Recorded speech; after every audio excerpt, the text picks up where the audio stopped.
আসসালামু আলাইকুম বাচ্চারা। আশা করি তোমরা সবাই অনেক ভালো আছো, অনেক সুস্থ আছো। আর ফাঁকিবাজি করতে করতে হয়তোবা অনেক টেনশন করছো যে সামনে হাফ ইয়ারলি এক্সাম, ঈদের একটা ছুটি যাবে, ঈদের ছুটি যাওয়ার পরেই হয়তো তোমাদের পরীক্ষা শুরু হয়ে যাবে। এই পরীক্ষার আগে হাফ ইয়ারলি হোক, ফাইনাল হোক, যে কোনো পরীক্ষার আগে আমাদের সবার একটা কমন গোল থাকে যে পড়াশুনোটা কিভাবে আমরা সাজেশন পেয়ে, সাজেশন দিয়ে গুছিয়ে ফেলতে পারি, তাই না? আমরা প্রায়ই চাই যে প্রত্যেকটা সাবজেক্টের কিছু সাজেশন থাকবে, যে সাজেশনগুলো আমরা ফলো করে পড়লে হয়তো আমাদের পরীক্ষার জার্নিটা, ভালো রেজাল্ট করার চান্সটা আরেকটু বাড়বে। এসএস ফিউচার স্কুল থেকে তোমাদেরকে এই জন্য হাফ ইয়ারলির আগে প্রত্যেকটা সাবজেক্টের সাজেশন ভিডিও দেওয়া হচ্ছে। আজকে আমরা তেমনই বিজিএস এর সাজেশন ভিডিওর ক্লাসটা করব, সাজেশনের ক্লাসটা করব, ঠিক আছে? Half yearly suggestion, half yearly সাজেশনে আমাদের একাডেমিক প্রোগ্রাম হিসেবে যে কয়টা চ্যাপ্টার পড়ানো হয়েছে সেসব নিয়ে আগে বলি। হ্যাঁ, একদম প্রথম চ্যাপ্টার সমাজ বিবর্তনের ইতিহাস, তাই না? প্রথম চ্যাপ্টারটা হচ্ছে ভাইয়া সমাজ বিবর্তনের ইতিহাস। এখন সমাজ বিবর্তনের ইতিহাস এখানে পড়ার মতো মেইন জিনিসটা কি বলতো? মেইন জিনিসটা হচ্ছে এই যে বিভিন্ন ধাপ বা স্টেজ, যে এক একটা ধাপ বা স্টেজে সমাজ কিভাবে বিবর্তিত হলো। সেকেন্ড, এখানে বিভিন্ন সাল তারিখ দেওয়া। হ্যাঁ, যে নিউটন মাধ্যাকর্ষণ সূত্র কবে আবিষ্কার করেন, ঠিক আছে? কবে থেকে মানুষজন হয়তো বা ধরো বাষ্পচালিত ইঞ্জিনের ব্যবহার শুরু করে, কলম্বাস কবে আমেরিকা আবিষ্কার করেন, এই ধরনের যে প্রশ্নগুলো, এই ক্ষেত্রে সাল তারিখ কিছুটা দরকার। আর তেমন একটা কিছু এখানে দরকার নেই। তুমি যদি ধাপ বা স্টেজগুলো প্রপারলি ভাইয়া মনে রাখতে পারো, মাথায় রাখতে পারো, তুমি সিকিউ অ্যান্সার করতে পারবা। যদি তুমি বইটা প্রপারলি রিডিং পড়ো, এমসিকিউ খুব সহজে অ্যান্সার করতে পারবা, ঠিক আছে? খুবই ইজি জিনিস। কিন্তু সমস্যা বা মুশকিলটা হয় কোথায়? মুশকিলটা হয় এই যে ফার্স্ট চ্যাপ্টার, ঠিক আছে? ফার্স্ট চ্যাপ্টার বাদ দিয়ে সেকেন্ড চ্যাপ্টারে আমরা যখন যাই বাংলাদেশের ইতিহাসে, কারণ বাংলাদেশের ইতিহাসে এত তথ্য, এত তথ্য যে আমরা প্রায় এটা নিয়ে খুব প্যারা খেয়ে যাই যে এটা কিভাবে আমরা পড়ব। বাংলাদেশের ইতিহাসে বিভিন্ন বিভিন্ন যুগ দেওয়া, তাই না? এটাই আমাদের মেইন জিনিস পড়ার মতো, বিভিন্ন যুগ। আর এখানেও সেম, সাল, তারিখ, মানুষের নাম, এইসবই। এখন এই যে বিভিন্ন যুগ, এই বিভিন্ন যুগে বিভিন্ন ধরনের রেফারেন্স আছে, বিভিন্ন ধরনের ঘটনা ঘটেছে। বিভিন্ন যুগে দেখা গিয়েছে হয়তোবা বিভিন্ন ধরনের স্পেশাল কাজ হয়েছে, বিভিন্ন শাসকরা এসেছে, বিভিন্ন রকমের ঘটনা ঘটেছে। এই জিনিসগুলো আমরা যদি মাথায় রাখতে পারি আমরা ইজিলি আনসার করতে পারবো। আবার বাংলাদেশের সংস্কৃতি ও সমাজ, যেটা আমাদের থার্ড চ্যাপ্টার, বাংলাদেশের সংস্কৃতি ও সমাজ, এটা পড়া আমাদের জন্য তুলনামূলকভাবে সহজ। কেন? কারণ বাংলাদেশের সংস্কৃতি ও সমাজ থেকে আমরা গ্রামের সংস্কৃতি, শহরের সংস্কৃতি এবং এক্সট্রা কিছু দেখে থাকি, তাই না? গ্রাম ও শহরে আলাদা আলাদা সংস্কৃতিটা দেখতে কেমন, গ্রাম ও শহরের আলাদা আলাদা সমাজ ব্যবস্থা, বা এই যে আলাদা সংস্কৃতি আমরা বলছি, এই আলাদা সংস্কৃতি আসলে কি স্পেসিফিক চেঞ্জ আনে সেটা আমরা খুব ইজিলি এখান থেকে বুঝে ফেলতে পারি। খুবই প্যারার কিছু না, একটু বললেই হয়ে যাবে, খুব ছোট চ্যাপ্টার। এরপরে এখান থেকে আমরা যদি মুভ করি, এরপরে আমরা মুভ করে যেতে পারি কোথায়? বাংলাদেশের অর্থনীতিতে, তাই না? বাংলাদেশের অর্থনীতিতে আমরা যখন মুভ করি, বাংলাদেশের অর্থনীতিতে আমরা যখন মুভ করি ভাইয়া, এখানে দেখার মতো আমাদের কি কি আছে? একদম প্রথমে বইয়ের একদম প্রথম থেকে আমাদের দেখার মতো আছে কি? গ্রামের অর্থনীতি কেমন, শহরের অর্থনৈতিক ব্যবস্থা কেমন গেল। এরপরে আমরা বিভিন্ন অর্থনৈতিক খাত দেখি। অর্থনৈতিক খাত বলতে আমরা যেসব অর্থনৈতিক জায়গা থেকে, অর্থনৈতিক উপায়ে বাংলাদেশের অর্থনীতি টিকে আছে, ঠিক আছে? বেসিক। আর একদম শেষের দিকে আমরা জনসম্পদ বা মানব সম্পদের কনসেপ্ট দেখি, মানব সম্পদ কিভাবে তৈরি করা যায় সেই উপায়গুলো দেখি। এবং এই জিনিসটা খুব সুন্দর করে বইয়ে পয়েন্ট করে দেওয়া আছে। আমি তোমাদের হয়তো খেয়াল করেছো যে প্রায় একটা কথা বলেছি, বইয়ে যেই চ্যাপ্টারে যে জায়গায় পয়েন্ট করে কিছু লেখা আছে, ভুলেও ভাইয়া সেটা মিস করা যাবে না। কারণ আমাদের প্রায়ই সৃজনশীল লিখতে গিয়ে অনেক হিমশিম খেতে হয়, প্রবলেমেটিক একটা অবস্থা হয়ে যায়। হ্যাঁ, যে ওই যে একটা মিম আছে না, যে একটা কুকুর বসে আছে তারপর বলতেছে কেয়া লিখু কেয়া লিখু, হ্যাঁ দিমাগ মে কুছ হ্যাঁ কি নেহি, এরকম একটা অবস্থা হয়ে যায় সৃজনশীল লেখার সময়। এটা এড়াতে হলে সবচেয়ে বেটার অপশন হচ্ছে ভাইয়া, বইয়ে যে চ্যাপ্টারে যেসব জায়গায় পয়েন্ট করে কিছু লেখা আছে সেই সব ভুল করা যাবে না, মিস করা যাবে না। 4টা অধ্যায় গেল বাংলাদেশের অর্থনীতি। এরপর আমরা রাষ্ট্র ও নাগরিকতা দেখি, তাই না? রাষ্ট্র নাগরিকতা আমরা দেখি। এই যে এতক্ষণ পর্যন্ত আমরা যে 4টা চ্যাপ্টারের ওভারভিউ করলাম, এই 4টা চ্যাপ্টারের ওভারভিউ হিসেবে একটু খেয়াল করো ভাইয়া, আমাদেরকে এইখানে গুরুত্ব দিয়ে পড়তে হবে, গুরুত্ব দিয়ে পড়তে হবে এইরকম চ্যাপ্টার সবগুলোই, কোনোটাই মিস করা যাবে না, ঠিক আছে? সরি, রাষ্ট্র ও নাগরিকতা হবে না, হবে বাংলাদেশ ও বাংলাদেশের নাগরিক, যেখানে আমরা ইন জেনারেলি বাংলাদেশ রাষ্ট্র হিসেবে কেমন, ঠিক আছে? দাঁড়াও প্রপারলি লিখি। নাগরিক, এখানে আমরা রাষ্ট্রের উপাদান দেখি, একদম প্রথমে দেওয়া আছে রাষ্ট্রের উপাদান, তাই না? 4টা উপাদান আছে রাষ্ট্রের। এরপরে কি দেওয়া আছে? এরপরে দেওয়া আছে বাংলাদেশ রাষ্ট্র হিসেবে কি বা কেমন, বাংলাদেশের সরকার ব্যবস্থা কেমন, বাংলাদেশের জনসংখ্যা কেমন, বাংলাদেশের ভৌগোলিক অবস্থা কি, বাংলাদেশের ধরো কি বলা যায়, বাংলাদেশের আয়তন কেমন, ভূখণ্ডটা কেমন, ঠিক আছে? এই ডিটেলগুলো আমরা পড়ি। এরপরে আমরা পড়ি যে নাগরিক বা নাগরিকতার ধারণা এই জিনিসটা কি, নাগরিক বা নাগরিকতার ধারণা নিয়ে আমরা পড়ি। এবং লাস্টে আমরা পড়ি নাগরিকত্ব লাভের নিয়ম, যেখানে আমাদেরকে অনেক কনসেপ্ট দেওয়া, তাই না? জন্মসূত্রে নাগরিকত্ব, তারপর জন্মস্থান সূত্রে নাগরিকত্ব, এরকম অনেক ধরনের নাগরিকতার নিয়ম আমরা পড়ি। এবং এই যে নাগরিকত্ব, নাগরিকত্ব লাভের নিয়ম, কিভাবে নাগরিক হওয়া যায়, দ্বৈত নাগরিক জিনিসটা কি, এই ধরনের কনসেপ্ট আমরা এখানে পড়ে থাকি। আর একদম শেষে, এইসব পড়ার পরে একদম শেষে আমাদের খুবই সহজ একটা চ্যাপ্টার, বাংলাদেশের পরিবেশ, যেটা আমরা ছোটবেলা থেকে সেই বাচ্চাকাল থেকে পড়ে আসছি, কঠিন লাগার কথা না। এখানে আমরা খুব বেসিক জিনিস দেখি যে পরিবেশগত ধরো সমস্যাগুলো কি, এটার কারণ ও প্রভাব কি এবং প্রতিরোধ, ঠিক আছে? বাংলাদেশের পরিবেশ, বাংলাদেশের পরিবেশ,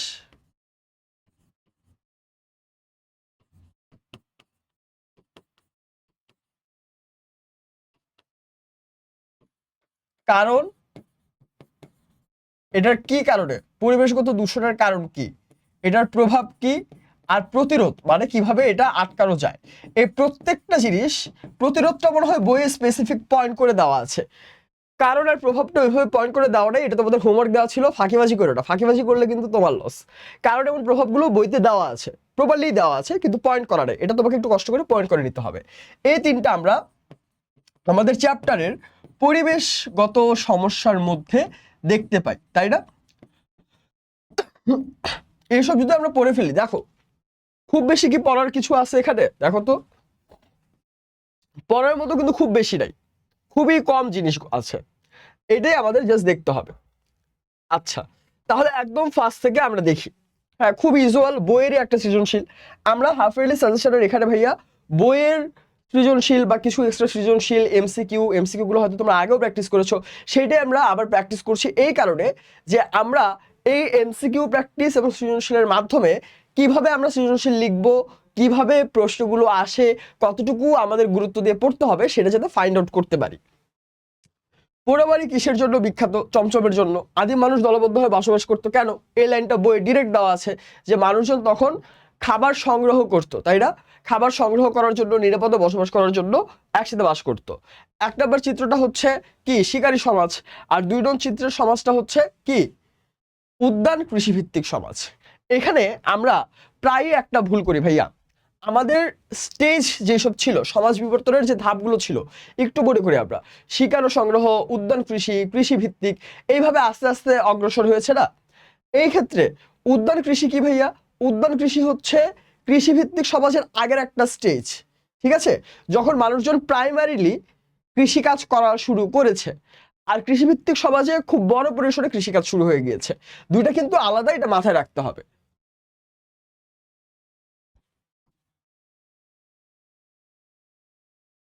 এই যে আদিম মানুষ দলবদ্ধভাবে বসবাস করতো আহার, বাসস্থান ও নিরাপত্তার জন্য।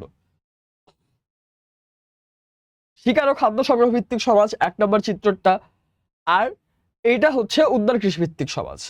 এখানে আমাদেরকে ভাইয়া যেটা মাথায় রাখতে হবে যে আমরা যখন সৃজনশীলগুলো লিখবো, সৃজনশীল লেখার সময় আমাদেরকে অবশ্যই জ্ঞানমূলক ডিরেক্ট একবারে লিখে দিব। খ বা অনুধাবনমূলক প্রশ্নে আমরা 2টা প্যারা করব। ফার্স্ট প্যারায় আমরা ডিরেক্ট অ্যান্সারটা লিখবো, সেকেন্ড প্যারা আমরা এক্সপ্লেন করব যে এই অ্যান্সারটা কেন এরকম, বা ওই অ্যান্সারের সাথে আরো কিছু কনটেক্সট থাকে না, সেটা আমরা এক্সপ্লেন করব। ঠিক আছে? আর গ লেখার ক্ষেত্রে আমরা 3টা প্যারা করব। ফার্স্ট প্যারায় আমরা ডিরেক্ট অ্যান্সার করব। এখানেও খেয়াল করো, ফার্স্ট প্যারা কিন্তু আমরা ডিরেক্ট অ্যান্সার করেছি, যে প্রথম চিত্রটা ওই যে একটা, হ্যাঁ, 6 প্যাক ওয়ালা মানুষ, সে যে শিকার করছে, শিকার ও সংগ্রহ ভিত্তিক সমাজ, এটা ফার্স্ট প্যারায় তুমি ডিরেক্ট লিখে দিলা। এরপরের বাকি 2 প্যারাতে শিকার ও সংগ্রহ ভিত্তিক সমাজ কেমন, এটা দেখতে কেমন ছিল, এখানে মানুষ কি কাজ করতো, লাইফস্টাইল কেমন ছিল, এটা তুমি 2টা প্যারায় এক্সপ্লেন করে 2টা প্যারা যে করবা, মাঝের প্যারাটায় তুমি এক্সপ্লেনেশন প্রপারলি দিবা, লাস্টের প্যারায় হালকা এক্সপ্লেনেশন দিয়ে উপসংহার লিখে দিবা। আর ঘ 4 নম্বরের জন্য আমরা 4টা প্যারা করব।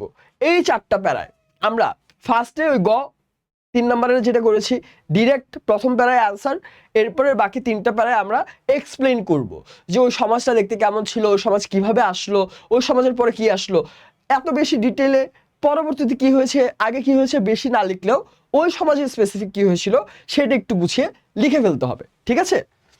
মানুষ স্থায়ীভাবে বসবাস করা শুরু করে কেন? খুব ইজি। মানুষ স্থায়ীভাবে বসবাস শুরু করেছিল কিসের জন্য বলতো? এটার অ্যান্সার হবে কৃষিকাজের উন্নতির ফলে। এটা আমার মনে আছে যে তোমাদেরকে যখন জিজ্ঞেস করা হয়েছিল ক্লাসেও, তখন তোমরা এটা ভুল করেছিলা, তাই না? যে কৃষিকাজের উন্নতির ফলে হবে না কি হবে, কি যে অ্যান্সার হবে, কি লিখবো। আমরা অনেকে এটা ভুল অ্যান্সার করে লিখেছিলাম নিরাপত্তার জন্য, কিন্তু আমাদের বইয়ে একটা লাইন ডিরেক্টলি দেওয়া যে যখন কৃষিকাজ বেড়ে গেল, মানে মানুষের একটু চিন্তা করো যে মানুষ স্থায়ীভাবে, এখানে একটা টুইস্ট আছে, মজা আছে, দলবদ্ধ হয়ে মানুষ বসবাস করে নিরাপত্তার জন্য। মানুষ দলবদ্ধ হয়ে বসবাস করে নিরাপত্তার জন্য, ঠিক আছে, একত্রে। আর স্থায়ীভাবে বসবাস করা মানে কি? স্থায়ীভাবে মানে তুমি একটা জায়গায় আছো, সেখানে তুমি পার্মানেন্ট। এখন আশেপাশের মানুষজন থাকুক না থাকুক, আশেপাশের মানুষজন কমে যাক বেড়ে যাক, তোমার যা আসলে তুমি ওখানে থাকবা। এইটার রিজন কি ভাইয়া? স্থায়ীভাবে পার্মানেন্টলি একটা জায়গায় মানুষ বসবাস করা শুরু করে কখন? একটু যদি সমাজ বিবর্তনের ইতিহাস দেখো, আমরা স্টেপগুলোতে কি পড়েছি? শিকার ও সংগ্রহ ভিত্তিক সমাজে মানুষজনের নিরাপত্তা ছিল না, মানুষজন কি করতো? খাবার শিকার করতে বের হতো।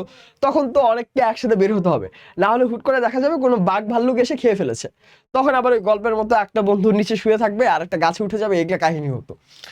আবার একই সাথে মানুষ ওই সময় কি হতো, একই জায়গায় একসাথে বসবাস করতো, কারণ তারা শিওর ছিল না যে তারা খাবার পাবে কিনা, খাবার কিভাবে পাবে। তো তাদের একটা সেফটির ইস্যু ছিল, তাদের একসাথে খাবার পাওয়ারও ইস্যু ছিল, তাই তারা কি করতো? দলবদ্ধ হয়ে বসবাস করতো। তখন দলবদ্ধ হয়ে বসবাস করতো, কিন্তু স্থায়ীভাবে কোথাও থাকতো না। তারা যখন যেখানে বেশি শিকার পেত, বেশি খাবার পেত, সিজনাল একটা চেঞ্জ আসছে না। ধরো এখন আম কাঁঠাল খাওয়ার সময় এসেছে, তুমি এখন ধরো আগের হিসেবে চিন্তা করো যে আগের মানুষজনরা এখন থাকছেন, তারা যদি এখন দেখে এখানে আম কাঁঠাল হচ্ছে, ভালো, তারা মজায় মজায় খাবে। এরপরে আস্তে আস্তে যখন শীতকাল আসবে, তখন তো আম কাঁঠাল কোনো ফলই নেই, তখন তাদের শিকার খুঁজতে হবে, শিকারও খুঁজে পাচ্ছে না, তখন তারা কি করবে?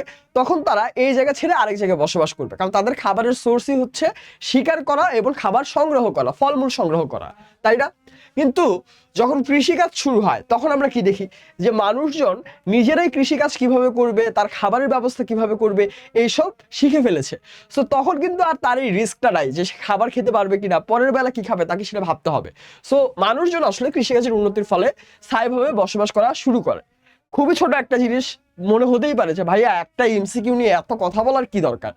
একটা এমসিকিউ নিয়ে এত কথা বলার দরকার, আমি মনে করি ভাইয়া যে এমসিকিউ কিংবা সিকিউ বা শর্ট কোশ্চেন আমরা যে ক্লাসগুলো করি, প্র্যাকটিসগুলো করি, এই পুরো প্র্যাকটিসে আসলে আমাদের পুরো বইটাই রিভিশন করা হয়ে যায়।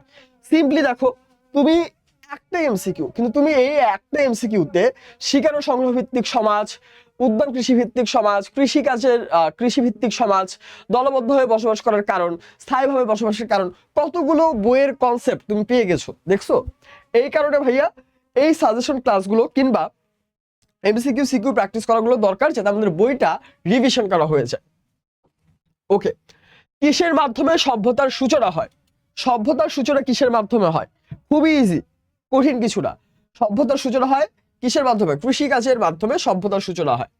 ইউরোপে কখন বিজ্ঞানের গুরুত্বপূর্ণ উন্নয়ন ঘটে? ইউরোপে বিজ্ঞানের গুরুত্বপূর্ণ উন্নয়ন ঘটে মধ্যযুগের শেষ দিকে।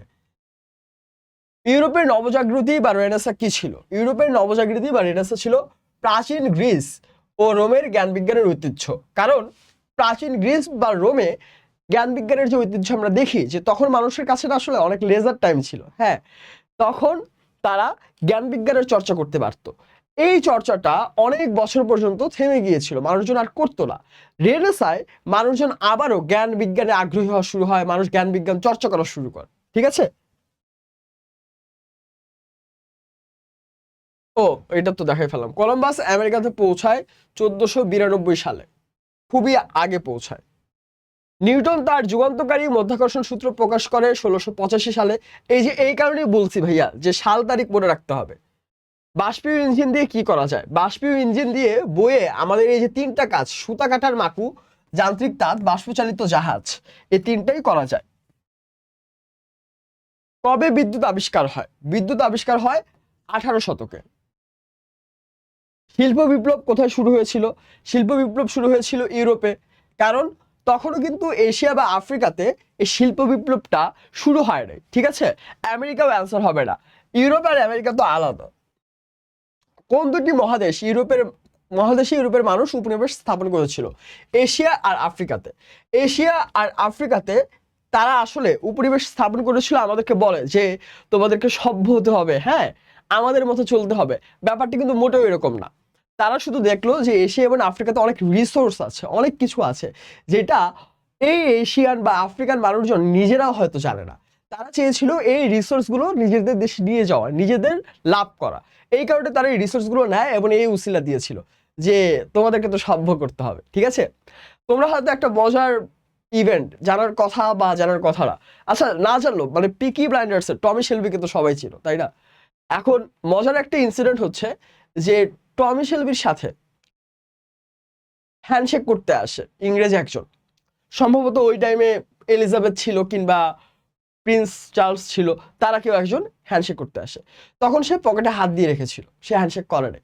কারণ এই ইংরেজরা ইভেনচুয়ালি, টমি শেলবি তার আসল নাম আমি ভুলে গেলাম এখন, সে কিন্তু আইরিশ। ইংরেজরা কিন্তু যারা আয়ারল্যান্ডের বাসিন্দা তাদেরকে আইরিশ বলা হয়। আইরিশদেরকে যেও বলেছিল যে তোমাদের যে ইংরেজি বলো সেটা তো হয় না, তোমরা যদি সঠিকভাবে ইংরেজি বলতে চাও আমরা যেভাবে ইংরেজি বলি সেভাবেই বলতে হবে। এরকম অনেক ধরনের অত্যাচার ইংরেজরা করেছিল। যাই হোক, বিশ্বায়ন কি? বিশ্বায়নের সংজ্ঞা আইসিটি বইয়ের মতো, সমস্ত পৃথিবী একটা গ্রামে পরিণত হয়। নরসিংদীর ওয়ারী-বটেশ্বরে প্রাচীন বসতি, বসতি মানে বসবাস, বসবাসের নিদর্শন পাওয়া গেছে। এই যে খুব মজার একটা জিনিস খেয়াল করো, প্রাচীন বসতি মানে অনেক আগে থেকে বসবাস করত। তোমরা যারা ওয়ারী-বটেশ্বরে ঘুরেছো, তোমরা খেয়াল করে দেখবা যে খুবই স্ট্রাকচার্ড, খুব সুন্দর করে গোছানো একটা লাইফস্টাইলের মতো একটা নগর, একটা সিটি গড়ে উঠেছিল। এখন এত আগে প্রাচীনকালে যারা এত সুন্দরভাবে একটা শহর গড়ে তুলতে পারে, একটা সিটি গড়ে তুলতে পারে, তাদেরকে আসলে সিভিলাইজড হওয়া এটার কি কোনো দরকার আছে? নাই তো, তাই না? এত সুন্দরভাবে তারা আগে থেকে এইভাবে ছিল। কিন্তু এই যে বসবাস, এই বসবাসের লাইফস্টাইলকে পরে ইংরেজি এসে বললো যে না, তুমসে তো নেহি হো পায়েগা, হ্যাঁ তুমি তো আসলে সভ্য না। তো তারা এসে এখানে একটা ধান্দাবাজি শুরু করে দেয়। বাঙালির আদিপুরুষরা কোথায় কৃষির সূচনা করে? বাঙালির আদিপুরুষরা কৃষির সূচনা করে লালমাই, ওয়ারী-বটেশ্বর, চট্টগ্রাম ও সিলেট অঞ্চলে, কারণ সেখানে এসব করা ইজি ছিল। সুন্দরবনে আরো বিস্তৃত, আরো ঘন বন ছিল, বাঘ ভাল্লুক ছিল, সেখানে তো কৃষিকাজ করা সম্ভব না। মধুপুরে গড় এলাকায় কৃষিকাজ করা ডিফিকাল্ট, বরেন্দ্র অঞ্চলেও কৃষিকাজ করা ডিফিকাল্ট। তাই লালমাই, ওয়ারী-বটেশ্বর, চট্টগ্রাম ও সিলেট অঞ্চলে এটা হয়েছিল। আচ্ছা, লালমাই কোথায় জানো? লালমাই হচ্ছে কুমিল্লাতে। লালমাই হচ্ছে কুমিল্লাতে। আচ্ছা, আমাদের ফার্স্ট চ্যাপ্টার শেষ। অনেক বড় করে সোমপুর বিহারের একটা ছবি দাও, সোমপুর বিহারের। দেখছো কত বিশাল?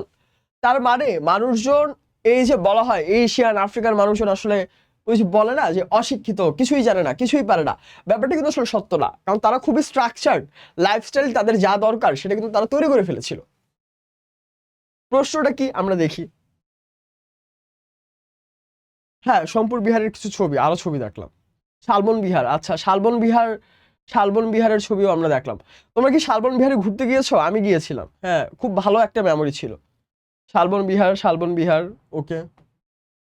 আচ্ছা, এটা বেসিক ছবি দেখানো হলো। এখন প্রশ্ন, প্রধান ফসল ধান, প্রচুর ধান উৎপাদন, রপ্তানিকৃত দ্রব্য চিংড়ি ও ব্যাং, আকাশপথে আমেরিকায় তৈরি পোশাক রপ্তানি, পাটজাত দ্রব্য বিশ্বব্যাপী প্রশংসিত। এখন কোন সম্রাট 50টি বৌদ্ধবিহার নির্মাণ করে? এটা রাজা ধর্মপালের আমলে হয়েছিল। টোল বলতে কি বোঝায়? টোল হচ্ছে প্রাচীনকালে ছোট বাচ্চাদের পড়ানোর জন্য, আমরা এখন সেটাকে পাঠশালা বলি, কিংবা আমাদের ট্রেডিশনে সেটাকে আমরা হয়তো বা মক্তব বলি, সেটাকে আগে টোল বলা হতো। সেখানে মূলত সংস্কৃত বা বাংলা পরিচয়, এই বেসিক জিনিস শেখানো হতো। তথ্য একের মতো প্রাচীন বাংলাদেশের গৌরবময় ক্ষেত্রটি ব্যাখ্যা করো। তথ্য একে যা দেওয়া আছে, প্রধান ফসল ধান, ধান অনেক উৎপাদন হয়, রপ্তানিকৃত দ্রব্যের মধ্যে আছে চিংড়ি আর ব্যাং। আর তথ্য দুয়ে আছে প্রাচীন বাংলাদেশের গৌরবের সাথে এসব সাদৃশ্যপূর্ণ। তার মানে তথ্য একের মতো প্রাচীন বাংলাদেশের গৌরবময় ক্ষেত্রটা ছিল কৃষি। আমরা এখানে প্রাচীন বাংলাদেশের এই যে কৃষি কাজের উন্নতি, একই সাথে এই যে বিভিন্ন ধরনের, আমরা পড়েছি না যে বিভিন্ন ধরনের কাপড় হতো, সুন্দর সুন্দর কাপড়, মসলিন কাপড়, বিভিন্ন নামের কাপড়, যেটা ইউজ করা যেত, খুব স্মুথ হতো। সেই কাপড়ের কথা আমরা লিখবো 3 প্যারায়, ওই যে ইউজুয়াল সৃজনশীল যে 3 প্যারা লিখতে হবে, 3 প্যারায় লিখে দিব, ঠিক আছে। আর উল্লেখিত বিষয়টা তথ্য দুয়ে প্রাচীন বাংলার গৌরবের সাথে সাদৃশ্যপূর্ণ, ট্রু। কিভাবে? প্রাচীন বাংলায় এটা কোথায় সাদৃশ্যপূর্ণ বলতো? আকাশপথে আমেরিকায় তৈরি পোশাক রপ্তানি, পাটজাত দ্রব্য বিশ্বব্যাপী প্রশংসিত। এখানে আমরা আসলে কি ইন্ডিকেট করছি? আমরা এখানে ভাই ইন্ডিকেট করছি ব্যবসা বাণিজ্য, ঠিক আছে। তো প্রাচীন বাংলাতেও কিন্তু ব্যবসা বাণিজ্য বা বাংলাকে বাণিজ্য করার একটা অন্যতম জায়গা হিসেবে গড়ে তোলা হয়েছিল। সেম জিনিসটা প্রাচীন বাংলাতে হয়েছে, সেম জিনিসটা এখনো আমরা আমেরিকাতে পোশাক রপ্তানি করি, পাটজাত দ্রব্য আমাদের কাছ থেকে অনেকে কেনে। সো এই ব্যাপারগুলো আগে থেকেই ঘুরে এসেছে। আর বাণিজ্যের ক্ষেত্রে সবচেয়ে ইম্পর্টেন্ট ব্যাপার হচ্ছে এখানে বাণিজ্য কিভাবে হলো, বাণিজ্য হওয়ার রিজন কি? বাণিজ্য হওয়ার রিজন ছিল যে এই যে মানুষ কৃষি কাজ করতো, গুছিয়ে লিখতে হবে বাবা। হ্যাঁ, গুছিয়ে না লিখলে পরীক্ষায় দেখবা যে কি হইতেছে আমার সাথে। আমি ভালোভাবে লিখলাম, হাতের লেখা সুন্দর, আমি পেলাম 4-2, আমার আরেক বন্ধু পেলো 4-3, তখন কান্নাকাটি করতে হবে, তখন কিন্তু লাভ নেই, ঠিক আছে। আগে থেকে সচেতন হও। প্রাচীন বাংলাদেশে এই যে ব্যবসা বাণিজ্য, তখন কি দেখা যেত? কৃষিভিত্তিক সমাজ ছিল। কৃষিভিত্তিক সমাজে এখন মানুষের কাছে উদ্ধৃত থাকতো, উদ্ধৃত বা বাড়তি থাকতো, অর্থাৎ প্রত্যেকের কাছে দেখা যেত বাড়তি সম্পদ আছে। ধরো তোমার আহ চাল দরকার 50 কেজি, তোমার চাল হয়েছে 500 কেজি। এই যে বাকি 450 কেজি চাল, এটা তুমি কি করবা? ফেলে দিবা, নষ্ট করবা? না, এটা তো তোমাকে বিক্রি করতে হবে। সো এত হিউজ অ্যামাউন্টের চাল কে তোমার কাছ থেকে কিনবে? কারণ তুমি যে কমিউনিটিতে থাকো সেখানে সবাই তো কৃষিকাজ করছে, কৃষিকাজ করে তার যা যা দরকার সেসব তারা নিচ্ছে। তাহলে এই যে বাড়তি যে ফসল, সেটার জন্য ব্যবসা বাণিজ্য করতে হবে। এইভাবে আস্তে আস্তে এই যে বাড়তি ফসলের কারণে বাংলা আস্তে আস্তে বাণিজ্যের দিকে ঝুঁকে পড়ে। এইটাই আস্তে আস্তে তোমরা কি করবা? এক্সপ্লেন করে লিখে দিবা গুছিয়ে, ঠিক আছে। এই যে ধর্মপাল, টোল বলতে হিন্দুদের উচ্চশিক্ষা প্রতিষ্ঠান, প্রাচীন গৌরবময় ক্ষেত্র হচ্ছে কৃষি, সাদৃশ্যপূর্ণ, এটার সাথে তুমি একমত। যেমন এই যে প্রাচীন বাংলাদেশের এই যে দেখো সেম জিনিস, কৃষিতে উদ্ধৃত বা বাড়তি ছিল, ঠিক আছে। আবার মিহি সুতা রেশমি কাপড় ছিল, তাঁতিদের মসলিন কাপড় ছিল, এসবই লেখা হয়েছে। আচ্ছা, এমসিকিউ, মন্দিরের সেবাদাসীদের কেমন হতে হতো? মন্দিরের সেবাদাসীদের হতে হতো নৃত্য গীত বাদ্যে পটিয়সী। পটিয়সী মানে হচ্ছে এক্সপার্ট। পাল শাসন আমলে বাংলার মানুষ কিসে উৎকর্ষতা অর্জন করে? পাল শাসন আমলে বাংলার মানুষ কিসে উৎকর্ষতা অর্জন করে? বইয়ে সবচেয়ে মজার ব্যাপার যেটা, বইয়ে এই 3টা জিনিসই মেনশন করা আছে, বলা আছে, কিন্তু একটা ডিফারেন্ট লাইনে, যে মানুষ কিসে প্রোগ্রেস করা শুরু করে। কিন্তু স্পেসিফিক উৎকর্ষতা অর্জন করেছিল স্থাপত্য শিল্পে, ঠিক আছে। ধর্মপাল বৌদ্ধবিহার নির্মাণ করে 50টা, এটা আমরা একটু আগেই পেলাম। ওয়ারি বটেশ্বর মহাস্থানগড় পাহাড়পুর ও ময়নামতি অঞ্চল থেকে কি আবিষ্কৃত হয়েছে? এই যে একটু আগে যে সাজেশন দেওয়ার সময় বললাম যে এখানে বিভিন্ন যুগ বা বিভিন্ন শাসন আমলের অনেক ডিটেল দেওয়া, কারা শাসন করেছে, কত থেকে কত সাল শাসন করেছে, স্পেসিফিক কি কাজ করেছে, আবার কিসে উৎকর্ষতা অর্জন করে দেখলাম না। তার মানে ওই টাইমে স্পেশাল কি কাজ হয়েছে, আবার ওই জায়গাগুলো থেকে আমরা পরবর্তীতে কি আবিষ্কার করেছি। এই জিনিসগুলো ভাইয়া আমার মনে হয় এবং তোমাদের হয়তো মনে হয় যে আমাদের যে 6টা চ্যাপ্টার আমরা আপাতত পড়ছি, হাফ ইয়ারলিতে 6টা চ্যাপ্টারের মধ্যে আছে আই গেস। এই 6টা চ্যাপ্টারের মধ্যে সবচেয়ে ডিফিকাল্ট চ্যাপ্টার হচ্ছে চ্যাপ্টার 2, কারণ চ্যাপ্টার 2 এ অনেক তথ্য। ঠিক আছে, চ্যাপ্টার 2 এ অনেক তথ্য, কিন্তু বাজে ব্যাপার হচ্ছে আবার এই চ্যাপ্টার 2 তো তোমার পরীক্ষায় আসবে, তুমি তো এটা বাদ দিতে পারবে না।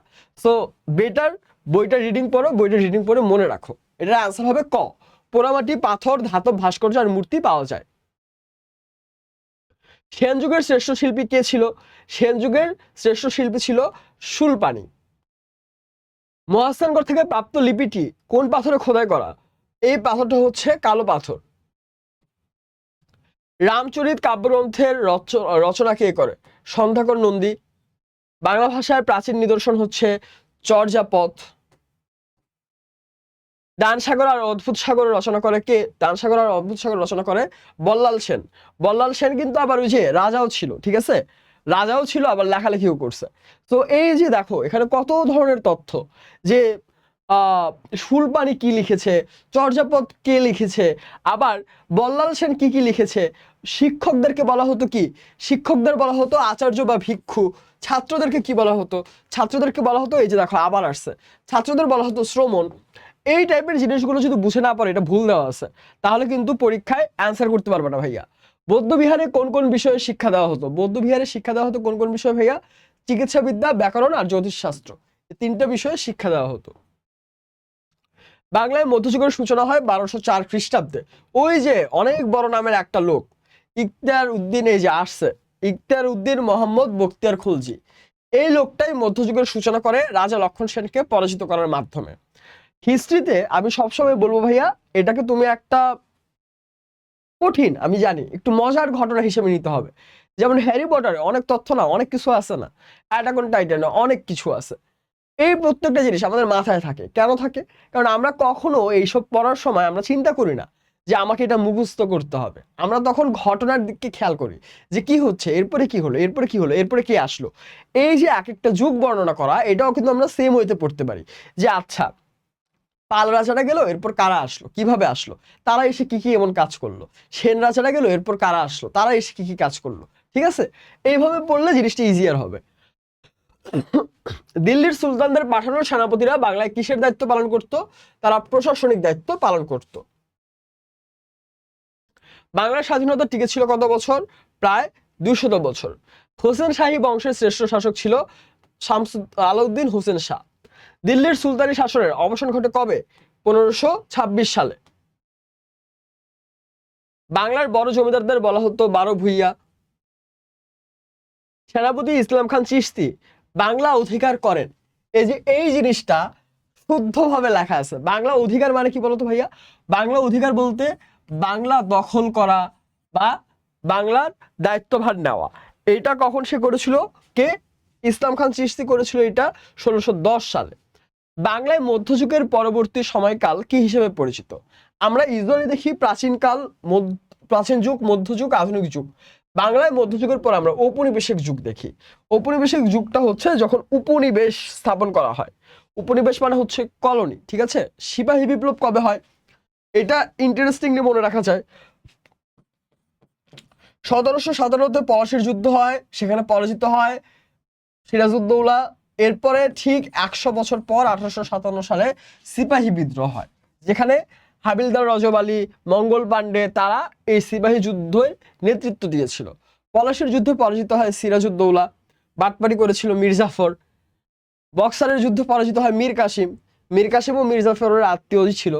কত বছর ইংরেজ শাসন চলেছিল? ইংরেজ শাসন চলেছিল 200 বছর। ভারত ছাড় আন্দোলন হয় 1947-এ। ভারত ও পাকিস্তান নামে দুটি স্বাধীন রাষ্ট্রের জন্ম হয় 1947-এ। মেজর জিয়াউর রহমান কোথা থেকে বাংলাদেশের স্বাধীনতা ঘোষণা করে? চট্টগ্রাম থেকে। চট্টগ্রামের কালুরঘাট বেতার কেন্দ্র থেকে। মেজর জিয়াউর রহমান স্বাধীনতার ঘোষণা করে কত তারিখে? 26শে মার্চ। কত মাস রক্তক্ষয়ী যুদ্ধের পর বাংলাদেশ স্বাধীন হয়? 9 মাস রক্তক্ষয়ী যুদ্ধের পর বাংলাদেশ স্বাধীন হয়। ওকে, তাহলে আমাদের সেকেন্ড চ্যাপ্টারও শেষ। শেষ হয়েও হইল না শেষ। কেন? কারণ সেকেন্ড চ্যাপ্টারে হয়ে আমরা যা দেখলাম এখানে এমসিকিউ খুবই কম। আমি তোমাদেরকে আসলে তো সব এমসিকিউ দেখানো সম্ভব না, সব এমসিকিউ দেখালে তোমরা ক্লাসও করবে না, দেখা যাবে 2x স্পিড দিয়ে ক্লাস করার চেষ্টা করছো। এইভাবে কোনো লাভ নেই, বিশ্বাস করো ভাইয়া। এর থেকে বেটার কি, তোমরা এই এমসিকিউ গুলো দেখে অ্যাটলিস্ট এটা তো বুঝতে পেরেছো যে তোমাকে সাল জিজ্ঞেস করা হবে, ঘটনা জিজ্ঞেস করা হবে এমসিকিউতে, বিভিন্ন মানুষের নাম জিজ্ঞেস করা হবে, তারা কি কাজ করেছে সেটা জিজ্ঞেস করা হবে, তাই না? কে কোন স্পেসিফিক কাজ করলো, কিভাবে করলো, এই জিনিসগুলো জিজ্ঞেস করা হবে। এইটা মনে রাখার বেটার অপশন কি ভাইয়া? বেটার অপশন হচ্ছে ভাইয়া তুমি বইটা রিডিং পড়ে ফেলো, ঠিক আছে? যতক্ষণ না পর্যন্ত তুমি ঘটনা মনে রাখছো তুমি রিডিং পড়ে ফেলো। অনেক সময় আমাদের এই প্যারাটা হয় না, আমরা এই প্যারাটা কমাতে পারি কিভাবে? আমরা খুব সিম্পলি যা যা পড়লাম আমরা কি করব, একটা খাতায় এই যুগগুলো লিখবো, লিখে এই যুগের স্পেসিফিক কিছু ব্যাপার আছে না, শাসক কে ছিল, কার কাছে পরাজিত হয়েছে, কত বছর টিকেছিল, স্পেসিফিক কি ইভেন্ট এই যুগে হয়েছে, কোন কোন জায়গায় তারা স্পেশাল ছিল, এই জিনিসগুলো আমরা একটা ছক করে ফেলবো। তারপরে আমরা মিলানো শুরু করব যে আমাদের প্রত্যেকটা যুগ থেকে আসলে কি কি মনে আছে, কেন আমাদের একটা ক্লাসে এটা প্র্যাকটিস করতে হবে। আমরা যেটা নিজেরাই প্র্যাকটিস করতে পারি ভাইয়া, খুব সিম্পলি। আমি যদি এখন তোমাকে প্র্যাকটিস করাই, তুমি দেখবা যে তোমার, আমি ক্লাস নিতে পারবো আমার প্যারাডে, তুমি দেখবা যে তোমার 2-3 ঘন্টা টাইম নষ্ট হয়ে যাচ্ছে শুধু একটা চ্যাপ্টারের পেছনে। আর তুমি যদি ওই 2-3 ঘন্টা টাইম দাও, আমি 2-3 ঘন্টা দেওয়ার পরেও দেখা যাবে তোমার চ্যাপ্টার হয়তো ক্লিয়ার হয় নাই, তোমাকে চ্যাপ্টারটা আবার রিডিং পড়তে হবে। কিন্তু তুমি যদি 2-3 ঘন্টা টাইম দিয়ে এই কাজটা করে ফেলো, তুমি দেখবা যে তোমার ওই চ্যাপ্টার শেষ করা কতটা সহজ হয়ে গেছে। ঠিক আছে, হাফ ইয়ারলি পরীক্ষার এখনো সময় আছে ভাইয়া, ঈদের একটা ছুটি পাচ্ছ, ঈদের ছুটির সাথে হয়তো বা গরমের ছুটিও দিয়ে দিচ্ছে তোমাদের একসাথে। সো এই বড় একটা বন্ধ বা ছোট বন্ধ যাই হোক, ছুটি তো যাচ্ছে, ছুটিতে হলিডেতে একটা অফ টাইমে পড়ালেখাগুলো গুছিয়ে ফেলো এখন থেকেই। আচ্ছা, হাজেরার কনটেক্সট, হাজেরা গ্রামে বেড়াতে যায়, হাজেরা আসলে শহরে থাকে, তার ফুফাতো বোন জুলেখা আগে থেকেই গ্রামে থাকে। এখন জুলেখার পছন্দ পান্তা ভাত আর মাছ দিয়ে নাস্তা করা, ভাটিয়ালি গান শোনা, আবার নাস্তায় মাছ ভাত খেতে দিলে হাজেরা স্যাড হয়ে যায়, কারণ হাজেরার পছন্দ বার্গার, পরোটা, মাংস এইসব। সংস্কৃতি কি? খুব ইউজুয়াল অ্যান্সারটা দিয়ে দিবা। আমরা আমাদের ব্যক্তিগত লাইফে যা যা করি, যা ব্যবহার করি সেই সবই। সংস্কৃতির উপাদানকে কি কি ভাগে ভাগ করা যায়? সংস্কৃতির উপাদানকে আমরা যেসব ভাগে ভাগ করতে পারি সেটা আমরা গুছিয়ে লিখে দিব। জুলেখার মাধ্যমে বাংলাদেশের গ্রামীণ সংস্কৃতি ফুটে ওঠে। হাজারার সংস্কৃতি হচ্ছে শহুরে সংস্কৃতি। শহুরে সংস্কৃতি গ্রামীণ সংস্কৃতির একটা কম্পেয়ার আমরা দেখব। এই যে মানুষ তার অস্তিত্ব রক্ষা, সমাজ জীবনে কোনো উদ্দেশ্য সাধনের লক্ষ্যে যা কিছু চিন্তা ও কর্ম করে সেটাই সংস্কৃতি। সংস্কৃতির উপাদানকে আমরা দুইটা ভাগে ভাগ করি, কি কি ভাইয়া? বস্তুগত বা দৃশ্যমান, আর একটা হচ্ছে অবস্তুগত বা অদৃশ্যমান। দৃশ্যমান মানে কি? মানে যে উপাদানগুলোকে আমরা চোখের সামনে দেখতে পারি। আর অবস্তুগত বা অদৃশ্যমান মানে যা আমরা দেখতে পারি না কিন্তু আমরা আমাদের সংস্কৃতির একটা পার্ট। যেমন আমাদের ঘরবাড়ির যে স্ট্রাকচার, সেই ঘরবাড়ির স্ট্রাকচারের সাথে বাইরে কয়টা জায়গার ঘরবাড়ির স্ট্রাকচার মিলে বলো তো? মিলে না কিন্তু, তাই না? আমরা এখনো গ্রামে গেলে মাটির ঘর দেখতে পারি, টিনের ঘর দেখতে পারি, সেটা আমরা অন্য সব জায়গায় হয়তো দেখতে পারবো না। আবার আমাদের আসবাবপত্র যে ডিজাইন, কিংবা আমরা যেরকম পোশাক পরি, যেমন স্পেশাল যানবাহন, স্পেশাল আমাদের যানবাহন কি ভাইয়া? গরুর গাড়ি, তাই না? গরুর গাড়ি আছে, নৌকা আছে, রিক্সা আছে, এটাও কিন্তু আমরা বেশিরভাগ জায়গায় দেখতে পারবো না। বইপত্র, এসব হচ্ছে আমাদের সংস্কৃতির বস্তুগত বা দৃশ্যমান উপাদান। আর অবস্তুগত বা অদৃশ্যমান উপাদান হচ্ছে আমাদের সামগ্রিক জ্ঞান, মনোভাব ও দৃষ্টিভঙ্গি, ধর্মীয় বিশ্বাস ও নীতিবোধ, ভাষা, বর্ণমালা, সাহিত্য, সঙ্গীত। এই যে এখানে এই জিনিসগুলো কিন্তু দেখা যায় না, আমরা জাস্ট ফিল করি। কেমন? যেমন আমরা আমাদের কোনো মুরব্বীকে দেখলে আমরা কি করব? সালাম দিব। জাপানিজ যে শিশুরা তারা তো সংস্কৃতিতে আস্তে করে বো করবে। এখন তুমি হয়তো বলবা যে ভাইয়া বো করাটা তো দেখা যাচ্ছে, কিন্তু এই যে সে আসলে মাথা ঝুঁকিয়ে সম্মান দেখাবে আর আরেকজন যে সালাম দিবে, এই দুইটা জিনিস হয়তো আমরা দেখতে পারি, কিন্তু তার ভেতরে এই মনোভাব বা এই দৃষ্টিভঙ্গি তৈরি যে হলো সেটা কিন্তু, বা সেই প্রসেসটা কিন্তু আমরা দেখতে পারি না। ঠিক আছে,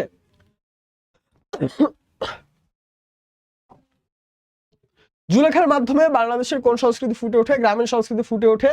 এটা এক লাইনে আমরা লিখবো। দেখো এখানে একটা ভুল করছে, এটা এক প্যারায় যাবে, সেকেন্ড প্যারায় আমরা গ্রামীণ সংস্কৃতির বৈশিষ্ট্যগুলো লিখবো, গ্রামীণ সংস্কৃতিতে আমরা ওভারঅল কি কি দেখি, লাস্টে আমরা উপযুক্ত আলোচনার পরিপ্রেক্ষিতে বলা যায় যে কি উদ্দীপকের গুরুত্ব অপরিসীম না, এটা করা যাবে না। সৃজনশীলে এটা এখন একটা কমন ফাইজলামি হয়ে গেছে যে কিছু দিলেই উদ্দীপকের গুরুত্ব অপরিসীম, এইটা কইরো না, ঠিক আছে।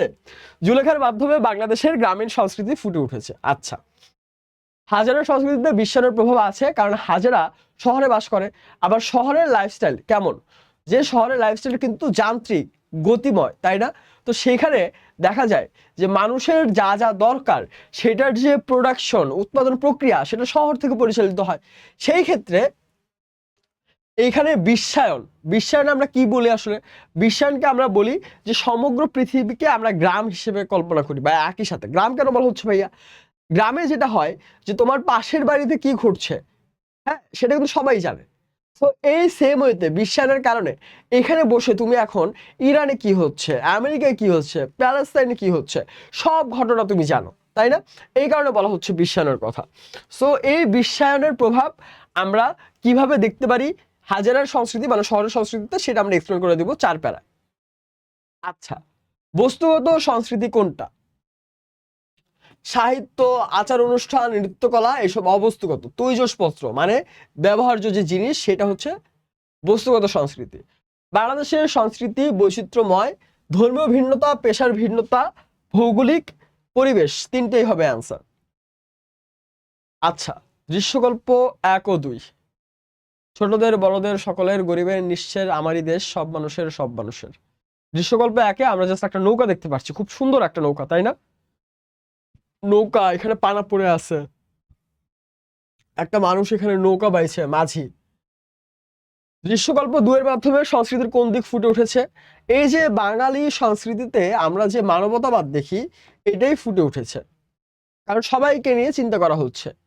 1 ও 2 হলো মানুষের চিন্তার বহিঃপ্রকাশ, একটির সাথে অপরটি সম্পর্কযুক্ত, উভয় সংস্কৃতির বাহ্যিক রূপ।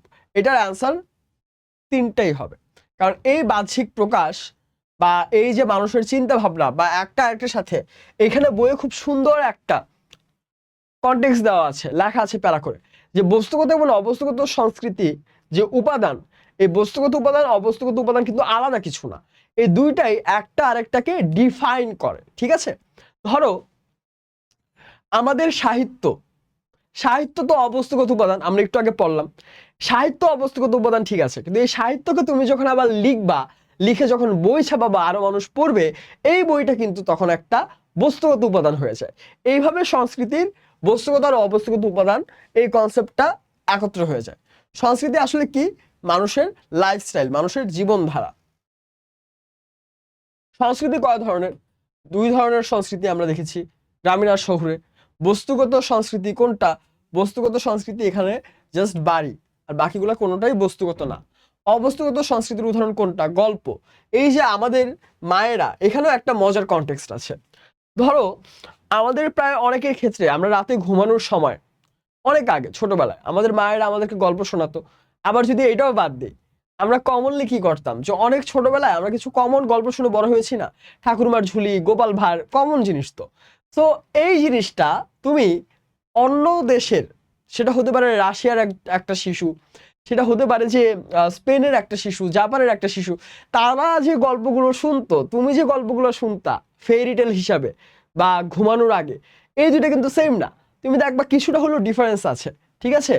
এইটাই এক একটা সংস্কৃতির বৈশিষ্ট্য। গল্প সংস্কৃতির অবস্তুগত উপাদান। সংস্কৃতি কোন ধরনের বিষয় নয়? সংস্কৃতি কোনো স্থবির বিষয় নয়। স্থবির মানে থেমে থাকা, স্থবির মানে হচ্ছে থেমে থাকা, পরিবর্তনশীল মানে চেঞ্জ হয়, অবিরাম মানে চলতে থাকে, চলমান মানে তো চলতে থাকে। চিরায়ত বাঙালি সংস্কৃতির একটি বিশেষ বৈশিষ্ট্য সমৃদ্ধ প্রকৃতি, ভাঙা গড়ার খামখেয়ালিপনা, জাতীয়তাবাদ। এটা অ্যান্সার হবে এখান থেকে 1 আর 2। সংস্কৃতি মানুষের মধ্যে জাগিয়ে তোলে বিশ্বাস, ধারণা, আদর্শ ও মূল্যবোধ। এটার অ্যান্সার এখানে তিনটাই হবে। বাংলাদেশের মানুষের মনোভাব ও দৃষ্টিভঙ্গি কোন ধরনের সংস্কৃতির উপাদান? এই যে মনোভাব ও দৃষ্টিভঙ্গি আমরা সংস্কৃতির কি উপাদান হিসেবে চিনি? অবস্তুগত, বা এই যে অবস্তুগত আরেকটা নাম কিন্তু অদৃশ্যমান, এটা ভুল করো না। আমরা অনেক সময় এই যে একটা স্ল্যাশ দেয়, এই একটা স্ল্যাশে আমাদের মাথাটাও স্ল্যাশ হয়ে যায়। হ্যাঁ একদম, যে আমরা তখন আর বুঝতে পারি না যে কোনটা মনে রাখবো কোনটা মনে রাখবো না, তারপরে প্রশ্ন আসলে আমরা কনফিউজড হয়ে যাই। এটা হওয়া যাবে না, কারণ এখানে ইজিলি বোঝা যাচ্ছে যে ধরো এই যে চালাকি কি, বস্তুগত আর দৃশ্যমান সেম, তাহলে ক আর খ অ্যান্সার হবে না। প্রত্যক্ষ মানে কি, প্রত্যক্ষ মানে ডিরেক্ট, মানে যা দেখা যায়, সো এটাও তাহলে অ্যান্সার হবে না। এইভাবেও কিন্তু আইডেন্টিফাই করা যায় যে একই রকমের অপশন দেওয়া আছে ভাই, তাহলে এই তিনটা কিভাবে অ্যান্সার হয়। সংস্কৃতির প্রধান দিক হচ্ছে সংস্কৃতি পরিবর্তনশীল। গ্রামের সংস্কৃতির অবিচ্ছেদ্য অংশ হচ্ছে ভাত মাছ। চিরাচরিত কৃষি সংস্কৃতির পরিচয় আমরা পাই চৈত্র সংক্রান্তি মেলায়। ঝুমুর তালে অনেক গান লিখেছে কাজী নজরুল ইসলাম। সংস্কৃতির প্রধান দিক কোনটা? সংস্কৃতির প্রধান দিক হচ্ছে মানবতাবাদ, বাংলাদেশের সংস্কৃতির প্রধান দিক। আমাদের সংস্কৃতিকে এগিয়ে নিয়ে যেতে পারে কিভাবে? পরিবর্তনের মধ্য দিয়ে। এই পরিবর্তনের মধ্যে গ্রহণ, হ্যাঁ, বর্জন, নিয়ম সবই আসবে। আমাদের দেশে যে ভাষাগোষ্ঠী তাদের ভাষা ও সংস্কৃতি নিয়ে এসেছে অস্ট্রিক, দ্রাবিড়, ইন্দো ইউরোপীয়, তিনজনই নিয়ে এসেছে। সংস্কৃতিতে বৈচিত্র্য দেখা যায় ধর্মীয় বিশ্বাসের দিক থেকে, জীবিকা নির্বাহের দিক থেকে, মানবতাবাদের দিক থেকে। আমরা আমাদের সংস্কৃতিতে এই তিনটা বৈশিষ্ট্যেই ডিফারেন্স দেখি। ক্লিয়ার? আচ্ছা, আমরা চ্যাপ্টার 3 পর্যন্ত কমপ্লিট করলাম। চ্যাপ্টার 3 পর্যন্ত এখানে দেখতে দেখতে স্টিল আমাদের কাছে এখনো একটা জিনিসই লাগবে, যে চ্যাপ্টার 1 এবং চ্যাপ্টার 3 এই দুইটায় আমরা কোথায় কনফিউজড হব ভাইয়া? 1 এবং 3-তে আমাদের কনফিউজড হওয়ার জায়গা হচ্ছে যে আমরা বস্তুগত উপাদান, অবস্তুগত উপাদান, এই উপাদানগুলো হয়তো এলোমেলো করে ফেলতে পারি। গ্রামীণ সংস্কৃতি, শহরের সংস্কৃতি এলোমেলো করে ফেলতে পারি। সেম রিস্কটা আমাদের চ্যাপ্টার 1-এ, এই যে শিকার ও সংগ্রহ ভিত্তিক সমাজ, উদ্যান কৃষি ভিত্তিক সমাজ, কৃষি ভিত্তিক সমাজ, এই জায়গায় হয়তো আমরা কিছুটা এলোমেলো করে ফেলতে পারবো, তাই না? কিন্তু সবচেয়ে ইন্টারেস্টিং ব্যাপার কিংবা মনে রাখার মতো ব্যাপার হচ্ছে এই প্রত্যেকটা জায়গায় আমরা যেটা দেখি বা খেয়াল করি, সেটা কি দেখি বা খেয়াল করি আমরা, যে এই প্রত্যেকটা জিনিস আমরা যে রিডিং পড়েই সলভ করে ফেলতে পারি, এক্সট্রা কোনো এফোর্টের এখানে কোনো দরকারই নেই, তাই না? আর চ্যাপ্টার 2 এর ক্ষেত্রে ভাইয়া প্লিজ, চ্যাপ্টার 2 মেইন বই না পড়ে তোমার কাছে গাইড থাকতে পারে, তোমার কাছে সহায়ক অন্য বই থাকতে পারে, তোমার কাছে হয়তো অমুক তমুক ভাইয়ার সাজেশন ক্লাস থাকতে পারে। বিশ্বাস করো ভাইয়া, চ্যাপ্টার 2 এর জন্য বইয়ের উপরে বেস্ট আর কিচ্ছু নাই। তুমি যদি বই ঠিক মতো না পড়ো, চ্যাপ্টার 2 এ তুমি পরীক্ষায় সাফার করবা, ঠিক আছে? তাই চ্যাপ্টার 2টা গুরুত্ব দিয়ে পড়ে ফেলতে হবে। আচ্ছা,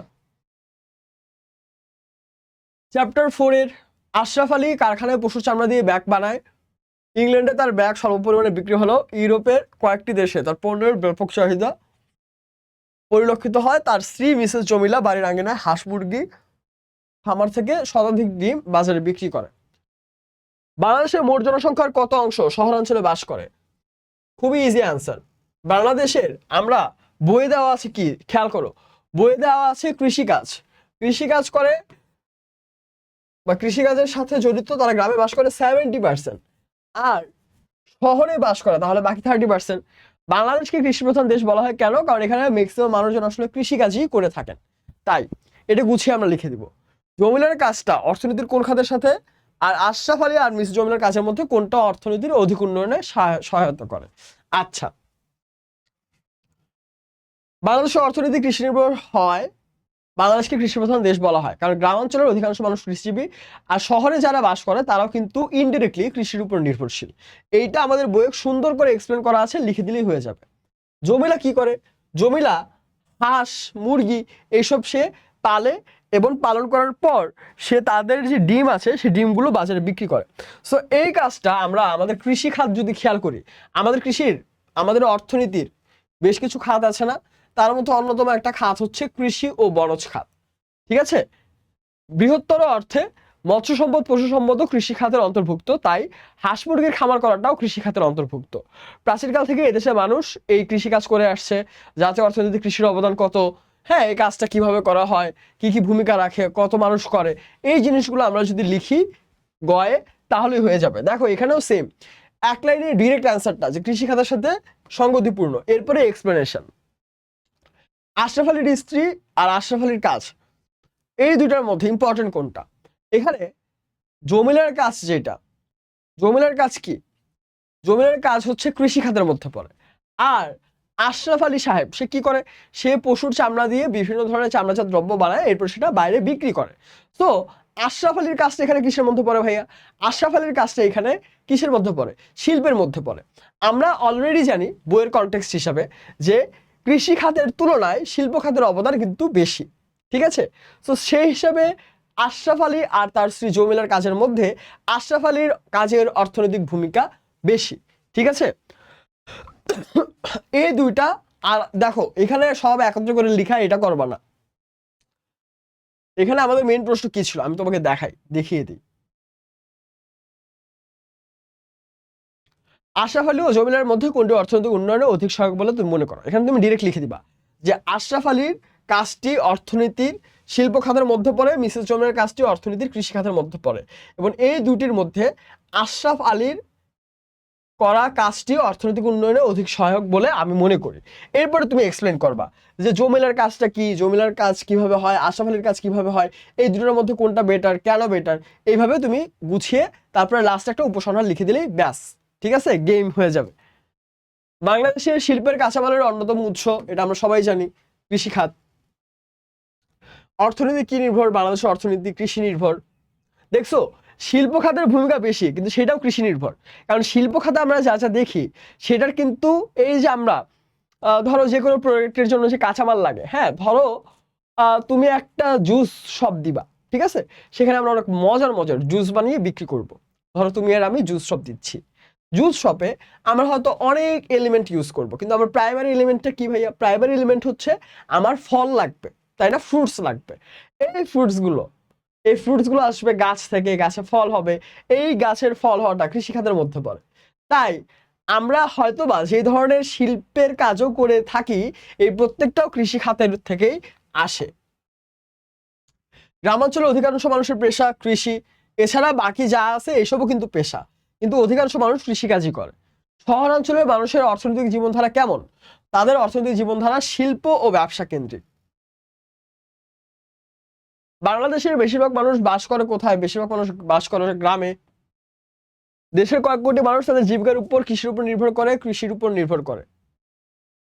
দেশের শিল্প বাণিজ্য ও জনগণের কর্মসংস্থান অনেকাংশে কৃষির উপর নির্ভর করে, গ্রামীণ অর্থনীতির উপর। এইখানে দেখো এই স্লাইডটা একটু খেয়াল করো তো ভাইয়া, কি বলছে? বাংলাদেশের বা দেশের শিল্প বাণিজ্য ও জনগণের কর্মসংস্থান কৃষির উপর নির্ভর করে, গ্রামীণ অর্থনীতি। আচ্ছা, আমরা নর্মালি কি দেখি যে শিল্প বাণিজ্য হয় কোথায়? আসলে গ্রামে তো হয় না, শহরে হয়, তাই না? শহরে হয়, সেখানে কর্মসংস্থান মানে কাজের ব্যবস্থা হয় অনেক মানুষের। এই পুরো প্রসেসটা আসলে ডিপেন্ড করছে গ্রামীণ অর্থনীতির উপর। কেন ভাইয়া? কারণ গ্রামের অর্থনীতি যদি স্টেবল থাকে, স্বাভাবিক থাকে, তাহলে কিন্তু কেউ গ্রামের লাইফস্টাইল ছেড়ে শহরে আসবে না, শহরে এসে এই কাজগুলো করবে না।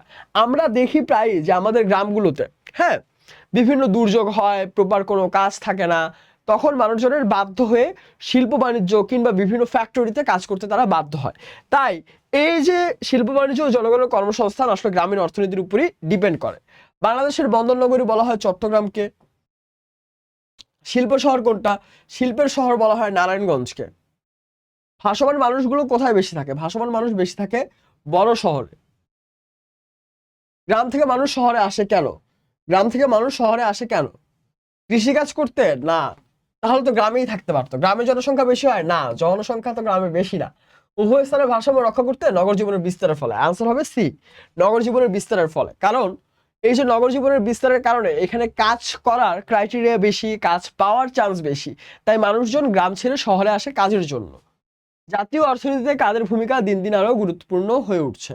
জাতীয় অর্থনীতিতে শহুরে জনগণের ভূমিকা গুরুত্বপূর্ণ হচ্ছে, কারণ কৃষি ভিত্তিক জনগণ বা গ্রামীণ জনগণের ভূমিকা তো আগে থেকেই ছিল, এখন শহরের জনগণের ভূমিকাও বাড়ছে। শহরের অর্থনীতিকে সচল রাখে কোনটা? ধনী, শিল্পপতি ও ব্যবসায়ী, চাকরিজীবী, মধ্যবিত্ত ও পেশাজীবী, নিম্নবিত্ত, শ্রমিক ও দিনমজুর। শহরের অর্থনীতিকে এখানে আমরা যাদেরকে পড়লাম তারা সবাই মিলেই স্টেবল রাখে, সচল রাখে।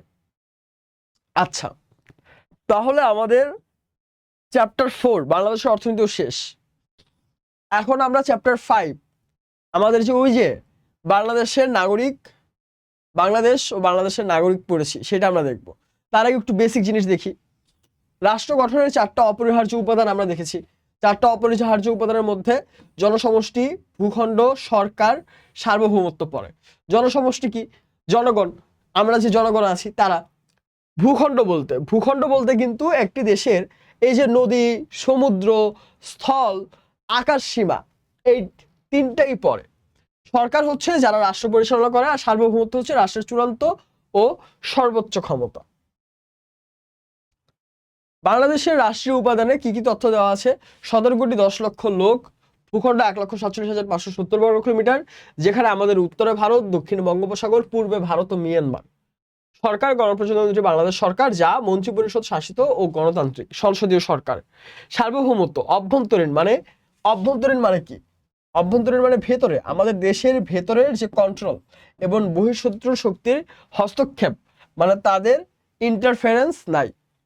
নাগরিকের সংজ্ঞা ও নগররাষ্ট্রের ইতিহাসে আমরা নাগরিকের 4টা প্রধান বৈশিষ্ট্য দেখি, যে তারা রাষ্ট্রের স্থায়ী বাসিন্দা হবে, রাষ্ট্রের প্রতি অনুগত থাকবে, রাষ্ট্র থেকে রাজনৈতিক ও সামাজিক অধিকার পাবে এবং রাষ্ট্রের প্রতি তার যে দায়িত্ব কর্তব্য সেসব তারা পালন করবে। বিদেশিরা নাগরিক হয় না, কারণ তারা স্থায়ীভাবে বসবাস করে না।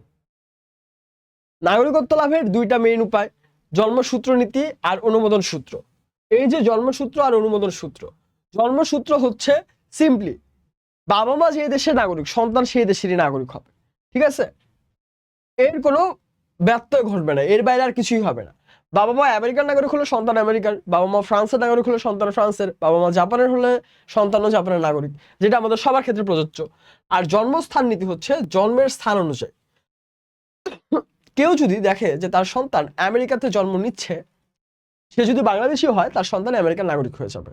এখন মজার ব্যাপার, জন্মসূত্র নীতি ম্যাক্সিমাম দেশে প্রযোজ্য, আর খুব কম দেশ আছে পৃথিবীতে যেখানে জন্মস্থান নীতি ফলো করা হয়। এই কম দেশগুলোর মধ্যে একটা দেশ হচ্ছে আমেরিকা, যেখানে জন্মস্থান নীতি প্রযোজ্য।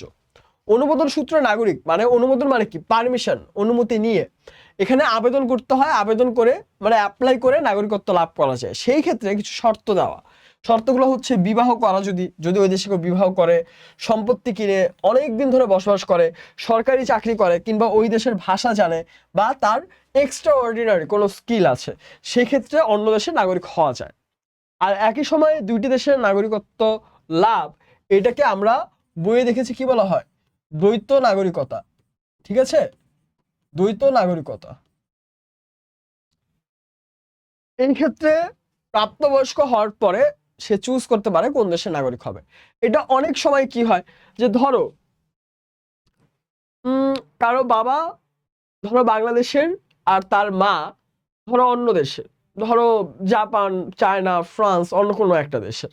সেই ক্ষেত্রে বাবার জন্মস্থান আলাদা, মায়ের জন্মস্থান আলাদা। সো জন্মসূত্র নীতিও যদি অ্যাপ্লাই করা হয়, সেখানে বাবা মায়ের আলাদা আলাদা দেশ হয়, সন্তান কিন্তু অটোমেটিক 2টা দেশের নাগরিকত্ব পায়। আবার জন্মস্থান নীতির কথা যদি আমরা চিন্তা করি, বাবা মা বাংলাদেশের, সন্তান জন্ম নিয়েছে আমেরিকায়, এখন সে তো আসলে 2 দেশের নাগরিক, তাহলে তখন সে প্রাপ্তবয়স্ক, তার প্রপার এজ হওয়ার পরে সে চুজ করে সে কোন দেশের নাগরিক হবে। ঠিক আছে, দেশের উন্নয়নে নাগরিকরা কি কি ভূমিকা রাখে? সুনাগরিকের অনেক গুণাবলী দেখলাম আমরা, বুদ্ধিমান, বিবেকবান, আত্মসংযমী হয়। নাগরিকের দায়িত্ব ও কর্তব্য থাকে শিক্ষা লাভ করা, আনুগত্য প্রকাশ করা, আইন মেনে চলা ও নিয়মিত কর দেওয়া, ভোট দেওয়া এবং রাষ্ট্রের সম্পদের সুরক্ষা করা। আর আধুনিক গণতান্ত্রিক রাষ্ট্রে জনগণের গুরুত্ব ও সুশাসন প্রতিষ্ঠা করাও দায়িত্ব থাকে। ঠিক আছে, রাষ্ট্র ও নাগরিকতায় এখানে এমসিকিউ দেখানো হয় না এই কারণে, বা সৃজনশীল দেখানো হয় না এই কারণে, কারণ এই পুরো চ্যাপ্টারই হচ্ছে কন্টেন্টের উপরে। ঠিক আছে, পুরো চ্যাপ্টারে এখান থেকে যা যা দেখানো হলো এই প্রত্যেকটাই তোমাদের দেখবা ভাইয়া এমসিকিউ বা সিকিউ, যেটাই বলি সেটার জন্য কমন পড়ে যাবে বা এসে যাবে। ঠিক আছে, সো এইটা নিয়ে দুশ্চিন্তা করার, প্যারা খাওয়ার কোনো কারণ নেই ভাইয়া। চিল, একদম রিল্যাক্স থাকবা পরীক্ষায়। ঠিক আছে, আমাদের এই যে 5টা চ্যাপ্টার এতক্ষণ আমরা দেখলাম, আমার মনে হয় যে স্টিল নাও তোমাদের কাছে সবচেয়ে কঠিন চ্যাপ্টার যদি লাগে সেটা হচ্ছে চ্যাপ্টার 2, তাই না? চ্যাপ্টার 2 নিয়ে আমরা ফার্দার কোনো ডিসকাশন লাগলে করছি, ক্লাস শেষে করছি। ঠিক আছে, প্যারা খাওয়ার, দুশ্চিন্তা করার কোনো কারণ নেই। এখন আমরা আপাতত চ্যাপ্টার 6 পড়ি। চ্যাপ্টার 6 বাংলাদেশের পরিবেশ, অত্যন্ত সহজ একটা চ্যাপ্টার। এই চ্যাপ্টারও আমি চেয়েছিলাম আসলে যে তোমাদেরকে জাস্ট ওই বইয়ের যে এই যে ধরো 5 নাম্বার চ্যাপ্টার আমরা যা করলাম, যে বইয়ের স্পেসিফিক জায়গা স্পেসিফিক পয়েন্ট পড়লাম, চ্যাপ্টার 6ও ভেবেছিলাম সেটা করবো, কিন্তু যদি পরপর 2টা চ্যাপ্টার এরকম এইসব করি তাহলে তুমি বলবো যে ভাইয়া এইসব কি করতেছেন ভাই, হ্যাঁ আমার আমার সাথে কি আপনি মজা করতেছেন, এইসব তোমরা বলবো, তোমরা প্যারা খেয়ে যাবা। তো চ্যাপ্টার 6টা অ্যাটলিস্ট আমরা এমসিকিউ সিকিউ দেখি। মানুষের সাথে পরিবেশের সম্পর্ক কেমন? মানুষের সাথে পরিবেশের সম্পর্ক ঘনিষ্ঠ, মানে খুব ক্লোজ সম্পর্ক। প্রকৃতির মূল উপাদান কয়টা? প্রকৃতির মূল উপাদান আমরা পড়েছি 4টা: মাটি, পানি, বায়ু, আলো। লিখে দেই এখানে, মাটি, পানি, বায়ু, আলো। ঠিক আছে। আলো তাপের প্রধান উৎস কি? আলো আর তাপের প্রধান উৎস হচ্ছে সূর্য। সূর্য থেকে আলো আর তাপ পাই আমরা। সূর্য থেকে প্রাথমিকভাবে আমরা কি পাই? সূর্য থেকে প্রাইমারিলি আমরা যা পাই সেটা হচ্ছে বায়ু তাপ, না তাপ ও পানি, এটাও না, আলো বায়ু, তাপ ও আলো। এখানে আমরা সূর্য থেকে আসলে পাই তাপ ও আলো। সৃষ্টির শুরুতে মানুষ কিসের উপর বেশি নির্ভর করত? মানুষ সৃষ্টির শুরুতে প্রকৃতির উপর ডিপেন্ড করতো। ওই যে আমরা পড়লাম না, কালেক্ট করো, আমরা যে উদ্যান কৃষি ভিত্তিক বা শিকার সংগ্রহ ভিত্তিক সমাজ পড়লাম, তখনও আমরা দেখেছি মানুষ প্রকৃতির উপর নির্ভর করত। যে প্রকৃতিতে যদি ফল হয়, ফসল হয়, তাহলে তারা নিতে পারবে, খেতে পারবে। যদি শিকার থাকে তাহলে তারা খেতে পারবে, না হলে কিন্তু আর কোনো উপায় নেই তাদের খাবার খাওয়ার। তো এইভাবেই কিন্তু চলে আসতো তখন।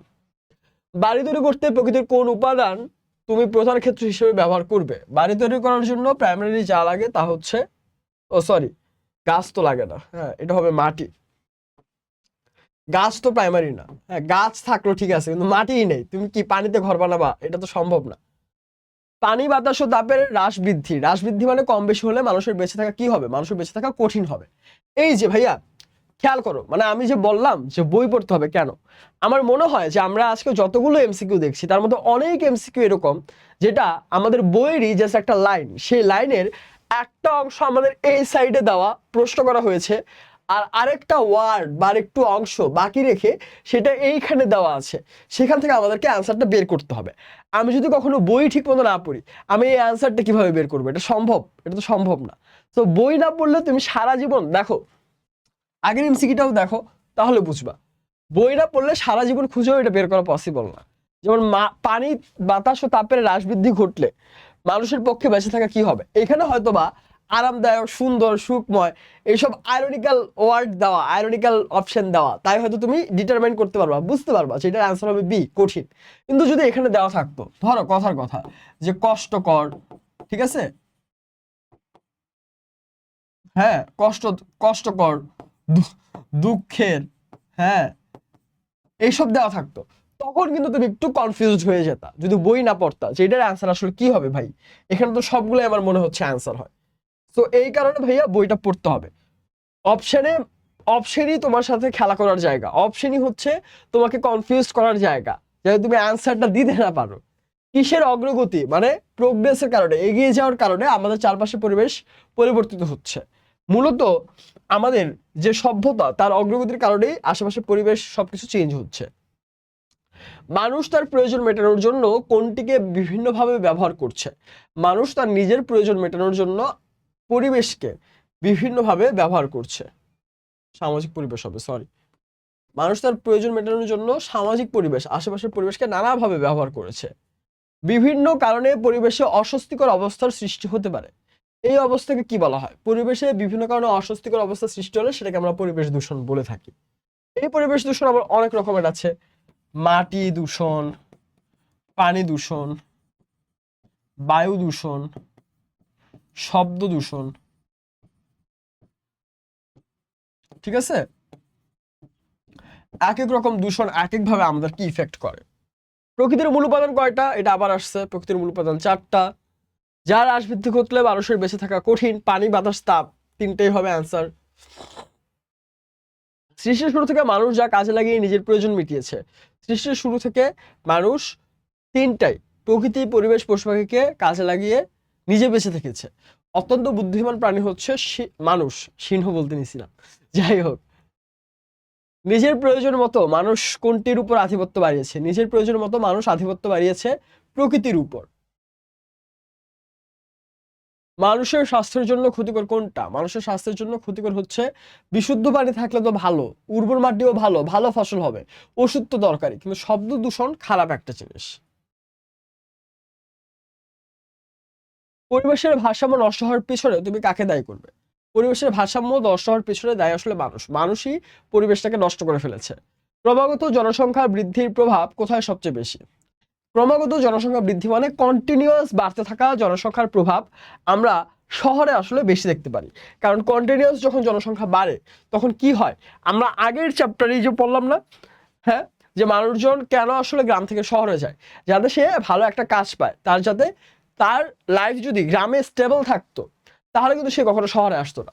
এখন কন্টিনিউয়াস জনসংখ্যা বাড়ায় কি হয়, ফসলের জমি কমে যায়, ফসলের জমি কমে যায়, মানুষের চাহিদা বাড়ে, তাই না? মানুষের দেখা যায় যে নানা ধরনের ফ্যাসিলিটি দরকার হয়, এই প্রত্যেকটা জিনিস যখন সে গ্রাম থেকে পায় না তখন মানুষজন শহরে আসে এবং তখন শহরে জনসংখ্যা বৃদ্ধির প্রভাব বেশি হয়ে যায়। ঢাকা শহরের শিশুরা শ্বাসকষ্টে ভুগছে কেন? ঢাকা শহরের শিশুরা শ্বাসকষ্টে ভুগছে পরিবেশ দূষণের কারণে। শহরগুলোতে ক্রমাগত বস্তির সংখ্যা বেড়ে যাচ্ছে কারণ শহরমুখী জনসংখ্যা বাড়ায়। মানুষজন এই যে কাজের জন্য যে শহরে আসে, আসার পরে দেখো খুব প্রাইমারি একটা ব্যাপার যে তার কাছে হয়তো বেশি একটা টাকা নেই, থাকার জায়গা নেই ইনাফ, সে থাকবে কোথায়? তখন তাকে বাধ্য হয়ে বস্তিতে থাকতে হয়। পরিবেশগত বিভিন্ন উপাদানের বাহুল্যতার কারণে কোনটি ঘটে? পরিবেশগত বিভিন্ন উপাদানের বাহুল্যতা, বাহুল্যতা মানে বেড়ে যাওয়া। এখন আমরা একটু আগে কি পড়লাম, যে পরিবেশের যে উপাদান সেটা বাড়লে যেমন সমস্যা, কমে গেলেও সমস্যা। ওই যে একটু আগে বললাম না যে হ্রাস বৃদ্ধি ঘটলে, তো যেহেতু বেড়ে যাচ্ছে, বাহুল্যতা মানে বেড়ে যাওয়া, হ্রাস বৃদ্ধি দুইটাই যদি সমস্যা হয় তাহলে তো ভালো কিছু হওয়া সম্ভব না। উৎপাদন বাড়বে না, গাছপালা বাড়বে না, পরিবেশের ভারসাম্য রক্ষা পারবে না, বরং আমরা যেটা পড়েছি বায়ুমণ্ডলের উষ্ণতা বাড়বে, গ্রিন হাউস ইফেক্ট এইসব হবে। উপকূলীয় এলাকার মানুষ পরিবেশগত উদ্বাস্তু হওয়ার কারণ কি? পরিবেশগত উদ্বাস্তু মানে কি? উদ্বাস্তু মানে যাদের থাকার কিছু নাই, ঘর বাড়ি নাই, কোনো জায়গা নেই। পরিবেশগত উদ্বাস্তু মানে পরিবেশের কারণে যারা তাদের থাকার জায়গা হারায়। এটা কেন হয় আসলে ভাইয়া?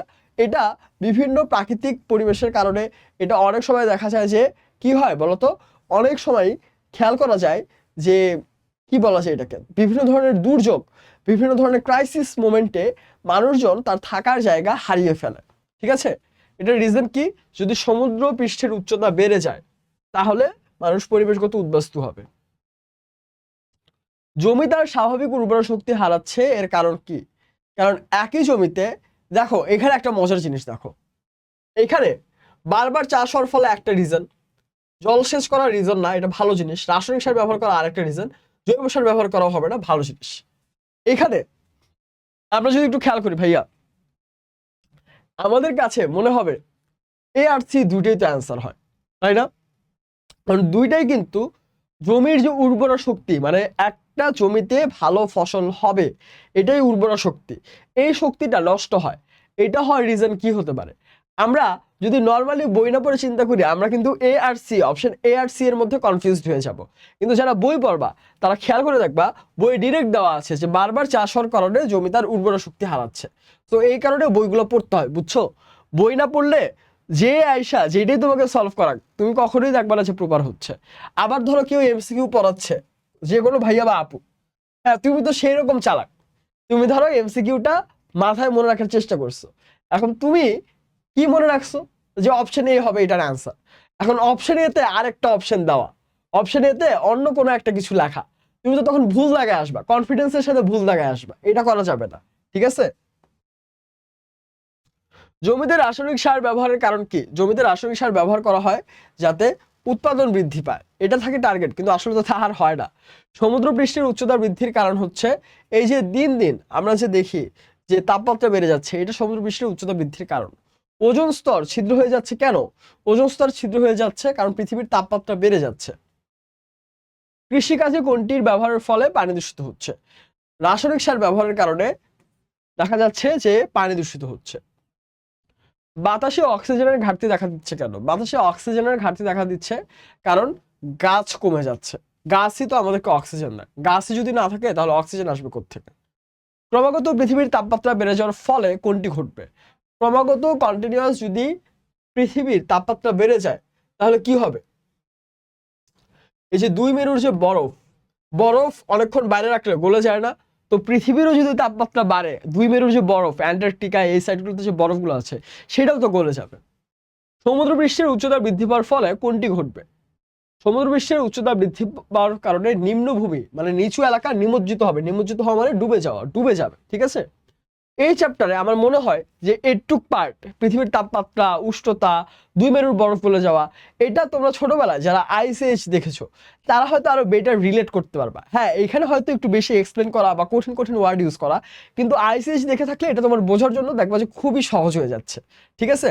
বিজিএস কিন্তু ভাইয়া এরকমই একটা জিনিস যে তুমি তোমার আশেপাশের উপাদান, আশেপাশের এলিমেন্টগুলো থেকে এটা নিয়ে আইডিয়া নাও, এটার তথ্যগুলো পাও, ঠিক আছে? কঠিন কিছু কিন্তু একদমই।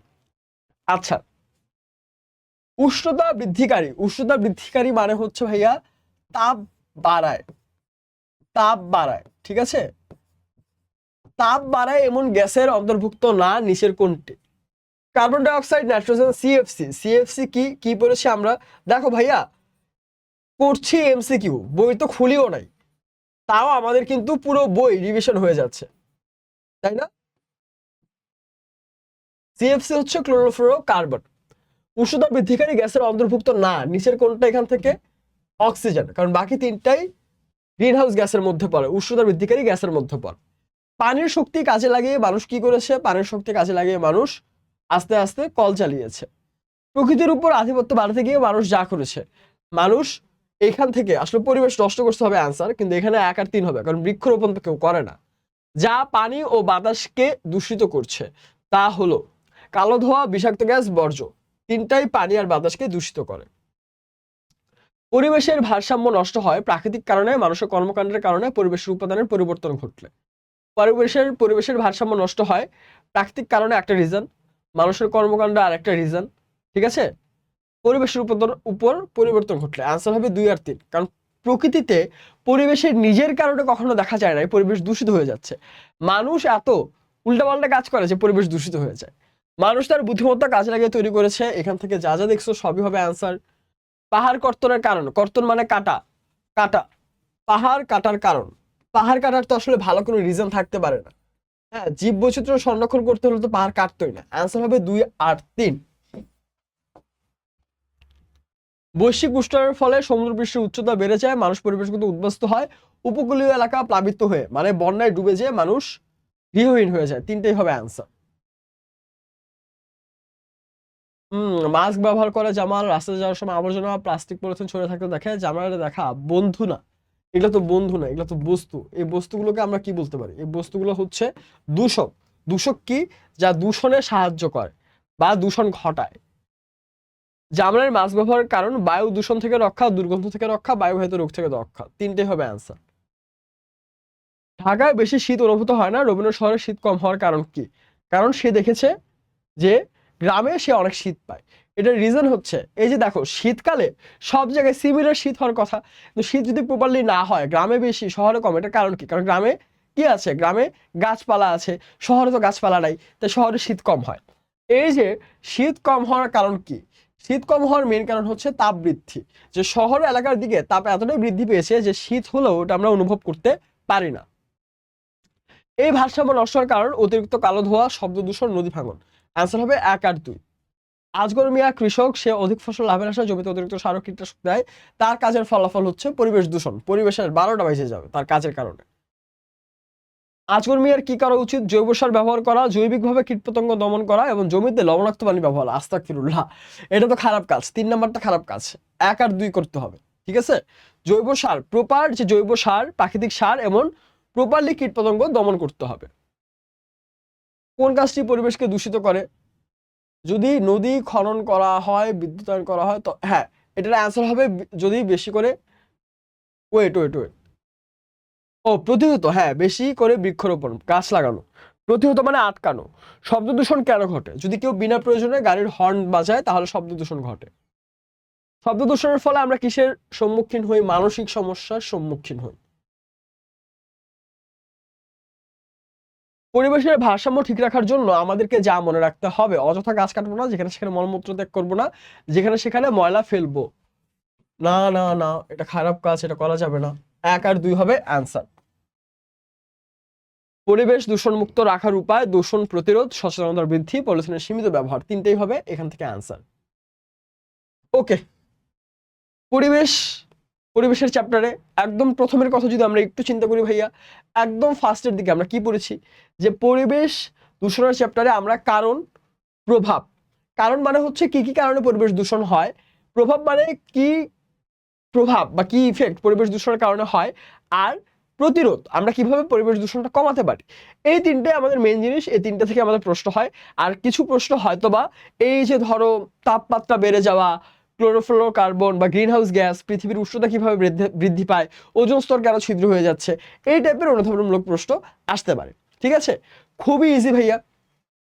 আবার একটু রিক্যাপ করি। 1 নম্বরে আমরা কি কি পড়ি, বিভিন্ন সমাজের স্তর, সভ্যতার বিভিন্ন স্তর, কিভাবে আমরা সমাজ বিবর্তনটা দেখি আস্তে আস্তে কিভাবে হলো।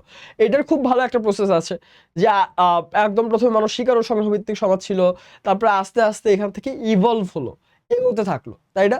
এগোতে এগোতে আমরা আজকের যে সমাজ, সেই সমাজে এসে পৌঁছেছি। 2 নম্বরে আমরা বিভিন্ন যুগ দেখি, খুবই কঠিন, এটা বই পড়তে হবে, কিচ্ছু করার নেই। 2 নম্বরে বিভিন্ন যুগ, বিভিন্ন যুগে তাদের ঘটনা, কারা শাসক ছিল, কত বছর শাসন ব্যবস্থা ছিল, স্পেশাল কি কি কাজ করেছে, স্পেশাল কি ভূমিকা ছিল, এসব আমরা পড়ি। 3 নম্বরে আমরা সংস্কৃতি ও সমাজ দেখি, এখানে গ্রামের শহরের সংস্কৃতি এবং সেই সমাজ ব্যবস্থাগুলো নিয়ে আলোচনা করা হয়েছে, সংস্কৃতির বস্তুগত আর অবস্তুগত উপাদানের কথা বলা হয়েছে। 3টা গেল। 4 অর্থনৈতিক অবস্থা, অর্থনৈতিক অবস্থায় আমরা গ্রামের অর্থনীতি, শহরের অর্থনীতি দেখি, আর একই সাথে আমরা গ্রাম আর শহরের অর্থনীতি বাদে অর্থনীতির যে খাতগুলো আছে, এই খাতগুলো কিভাবে কাজ করে, কোন খাতের ভূমিকা কতটুকু, এটা আমাদের একটু মনে রাখার জিনিস। সো এটা একটু খেয়াল করে পড়লে ভালো হয়। ঠিক আছে, 5 নম্বরে আমরা বাংলাদেশের নাগরিক ও নাগরিকতা দেখি, যেখানে বাংলাদেশ রাষ্ট্র হিসেবে কেমন, রাষ্ট্র হওয়ার মেইন উপাদান কি কি, বাংলাদেশে এই রাষ্ট্র হওয়ার যে মেইন উপাদান সেটা কিরকম দেখতে, আবার নাগরিকদের কি কি কাজ করা লাগে, ভালো নাগরিক কিভাবে হওয়া যায়, নাগরিকের দায়িত্ব কি, এসব আমরা পড়ি। আবার একই সাথে আমরা নাগরিকত্বের বিভিন্ন ভাগ পড়ি, জন্মসূত্র নীতি, জন্মস্থান নীতি, জন্মসূত্র নীতি কেমন, জন্মস্থান নীতি কেমন, দ্বৈত নাগরিকতা কি, মানে ডুয়াল বা ডাবল নাগরিকতা কি, আবার ধরো একদম শেষের দিকে নাগরিকত্ব লাভের নিয়ম কি কি, সেটা আমরা পড়ি। আর 6 নম্বরে যখন আমরা পরিবেশ পড়ি, পরিবেশে আমরা ওই যে বেসিক যেটা বললাম, কারণ, প্রভাব, প্রতিরোধ। ঠিক আছে, এর বাইরে ওই যে ওজোন স্তর ছিদ্র হয়ে যাচ্ছে কেন, গ্রিন হাউস গ্যাস, বৈশ্বিক উষ্ণায়ন, এসব হচ্ছে আমাদের বেসিক পড়াশোনা।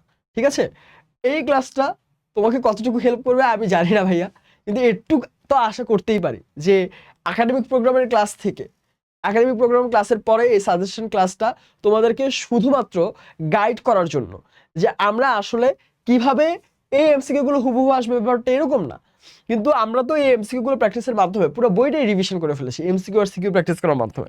সো এই প্র্যাকটিসগুলো তোমার আসলে ইন ফিউচার, অথবা তুমি আসলে বইয়ে কতটুকু পড়বা, কোন ধরনের এমসিকিউ প্রশ্ন হয়, কোন ধরনের সিকিউ প্রশ্ন হয়, কিরকম সিকিউ আসলে কি অ্যান্সার করতে হবে, কিভাবে গুছিয়ে লিখতে হবে, এতটুকুই শেখানো এই ক্লাসের উদ্দেশ্য আসলে।